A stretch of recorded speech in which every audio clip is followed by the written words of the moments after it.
We all have a freedom of speech, but we don't have freedom from consequences from the things that we do and the things that we say. In this video today, we're going to be talking about a content creator that was deactivated from Doordash 8 months ago from what he posted on TikTok. What kind of content that got him deactivated, and what can we learn from this situation? This content creator admitted that this was the video that got him booted off of Doordash. We're going to be talking about this because right now, it's a lot of talk about deactivation, content creators worrying about what kind of content you could produce, what can you say, is Doordash out spying on everybody, figuring out what is acceptable, what isn't, is Doordash being unfair, if certain rights are being infringed upon, is it just Doordash trying to create the narrative? Let's get into it right now. I want to talk about a story that happened almost 8 months ago. There's a content creator that posted a video on TikTok, and I'm going to provide some context before I show you the video. This is a re-upload from this content creator. The link of the video will be in the description below. This was something he posted on TikTok, then took it off of TikTok because he got deactivated in hopes to being reactivated, then realized that Doordash was not going to accept him again, and he put it on YouTube Shorts. So you're going to be seeing some captions being plastered all over the thing. He's basically explaining, this is the video that got me kicked off of Doordash. That's what the title of the short is. So we're going to watch the short, and I'm going to ask you a question. Do you see why he was deactivated? Let's check it out right now.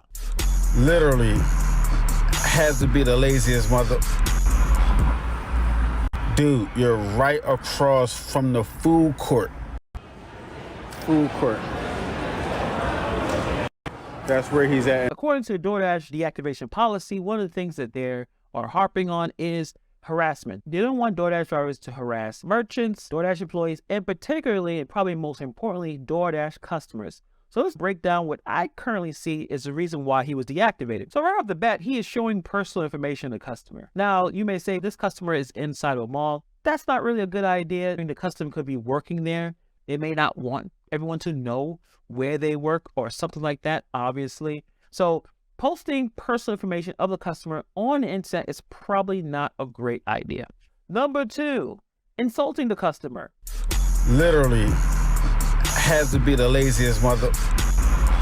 Probably not the best thing. You're going to show where you're delivering the food or where you're picking the food and say this person is lazy because they were just walking distance from the mall. You're insulting the customer. That's probably considered harassment. And number 3, showing the customer on your video. Now, do we know exactly which customer he's talking about? But even the idea of pointing your camera to the customer as you're walking to deliver the food probably is not a good idea. A few of the captions he's putting on the video saying that people become soft. I don't think that's the case. I think the case is that this person was looking to create content that was going to be viral, and this person sacrificed their account to do so. They may not knew that at the time, but when you are insulting a customer, you're showing personal information, and then you're showing the customer on a video to post on TikTok. Doordash is not the most important thing to this person. It was to make a video to blow up on TikTok. Being careful of what you post. If you are a Doordash driver, it doesn't matter what gig platform, and you are currently using this to make money, you are an independent contractor, you are working your own business, you have to protect your investment. You have to protect your platforms.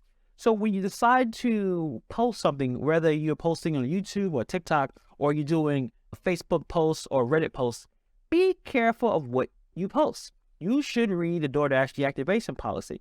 You should have a good idea of what the rules are before you engage in the behavior of posting things, because you can get deactivated. It's all about, do you care about being deactivated? There are many content creators that are making content that they do not care about Doordash enough to worry about that. That's a personal decision. We are all adults.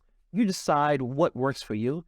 But if you decide to post customer interactions or a face of the customer or their address, just realize that's probably going to get you deactivated eventually. This particular content creator was not necessarily really that big on YouTube. I think his story did get picked up on some websites.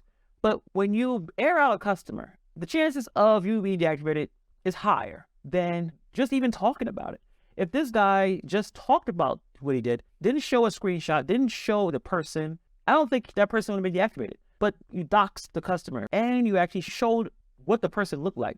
That's not going to work well for you. Personally, for me, I remember a year or two ago, at least a year ago, where Para was starting to really take steam. And Para was able to get the full tip amount for each Doordash order. And I realized that Doordash policy dictates that third-party apps, especially apps that is scraping data to find these type of things. That's what the Power app was doing. There was a chance that I can get deactivated from using this app.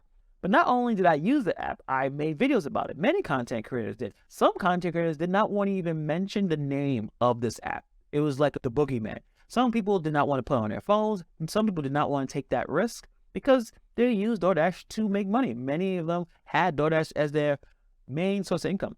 But for me personally, I was prepared to be deactivated. I fully understood that I was violating certain rules, and I was prepared to be deactivated because I felt that tip transparency was more important than me just staying on the app. Now, fortunately, nothing necessarily happened, and the Power app is transformed to be more useful than just tip transparency.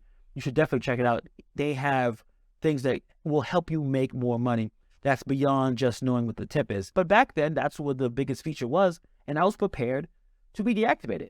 Now, many people may not have that same mentality, but understand that when you're posting content, understand the risk factor. Understand that, are you following all of the parameters? Are you going to be at risk from deactivation? If you decide to complain about an individual customer, show screenshots of where they live or where you're dropping the food off. A lot of those things will probably get you in trouble.